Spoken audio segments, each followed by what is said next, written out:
I have not had a chance to go to India, but it certainly is in my plans. The last 2 years in Congress, we've really been focusing a lot domestically.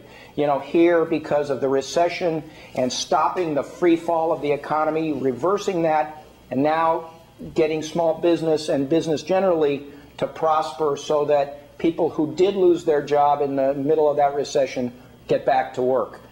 But for me, I talked to Mark Udall, who is a senator from Colorado, who has been a frequent visitor to India, as well as friends and neighbors. One of my advisors is Ved Nanda, who is a major force in foreign policy and political affairs, certainly in Colorado, and a number of other friends who continue to encourage me to visit India, and I plan on doing that as soon as I can.